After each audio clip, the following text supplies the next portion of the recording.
Wet techniques with stencils are what I refer to as, anything that's wet. It's paint, it's something that you might have to clean up a little bit. So let's do some wet techniques now. I have a few paints out here already. Let me put some more out.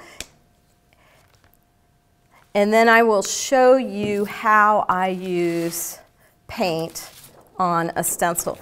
People use paint a lot of different ways on stencils, and there are a lot of different things you can use to apply paint, but I have found that what I like best is a sponge. I use either a cosmetic sponge like this, or you can get, this is like a little pouncing kind of sponge, and these are also little pouncy sponges.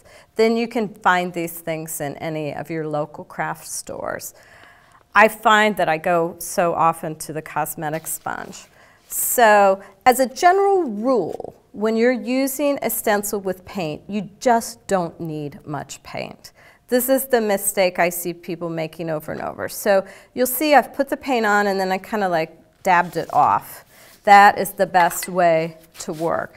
And all I'm going to do, I want to put this little border around here. So I'm going to hold my stencil flat, and then I'm just going to pounce with the stencil in the paint.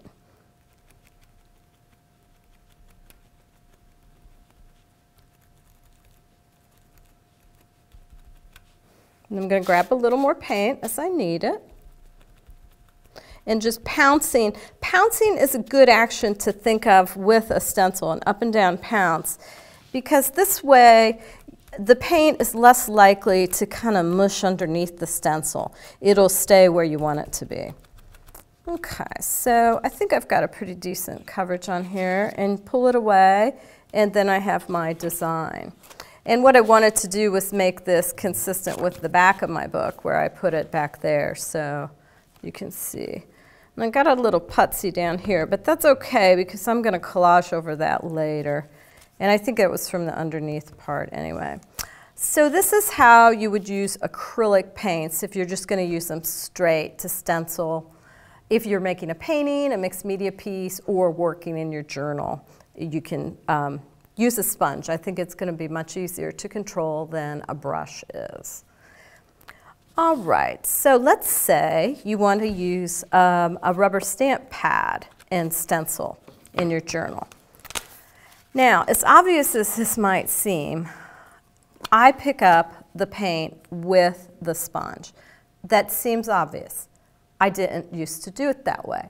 Silly me, I used to try to go like this on the page with the stencil.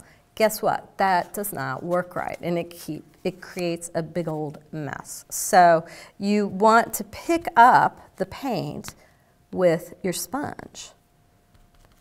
And then you can just make a selection of a stencil, and then use the same pouncing motion.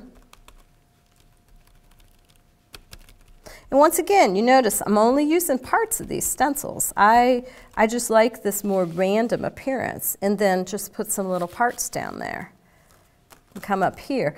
So essentially you can use your rubber stamp pads just like paint with a sponge. And you know, if you are a person who uses embossing powder and that sort of thing, you can use that as well. So it's a very easy way to use your rubber stamp pad and apply that ink right to your page. Okay, so let's take a look at another page here where I've used another wet technique. Okay, this page. If you see this middle part, what I've done here is I gessoed this page first, and then I laid the stencil down and put some paint on top of it. I used this stencil, and I really like the way that looks. Well, let's take a look at this one. I've already gessoed this page, so let's put a little bit of paint down. Let's see, let's get this teal color. And I'm just going to bring it across. This is just a color shaper tool.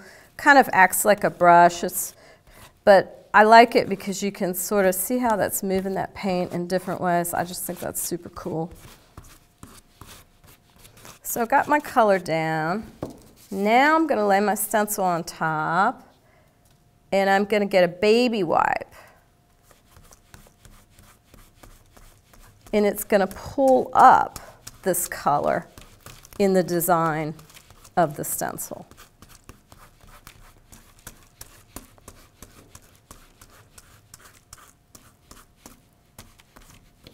So then you pull it up, and you have this kind of a resist. The gesso has resisted and allowed you to pull that up. And I just think that's a super cool look. Another cool technique is deli paper, painting on it and using a baby wipe to make a little reverse stencil. So I've got a piece of deli paper here. I'm going to lay it down, and I'm just going to grab some paint and just swipe it across the deli paper.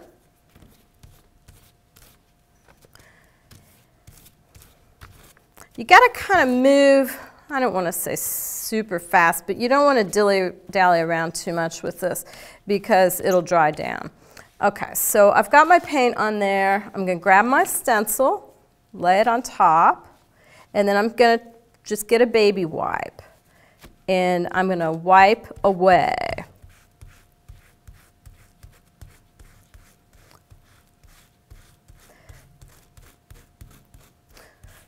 I don't know if you're familiar with deli paper, but one of the things I like the most about it is that it has this sheer quality, and I think it makes such an interesting component for collage because of that. So here you can see how it's it's blended the paper, it's blended these two colors together, and it's resisted, so you get this little sheer quality, and the back is as interesting as the front. The light comes through, and this is going to make a really cool component for collage. Here's another piece where I did the colors a little bit differently, and you can see another view of it. These are just great, though, torn up and collaged into your journals or any of your mixed media pieces.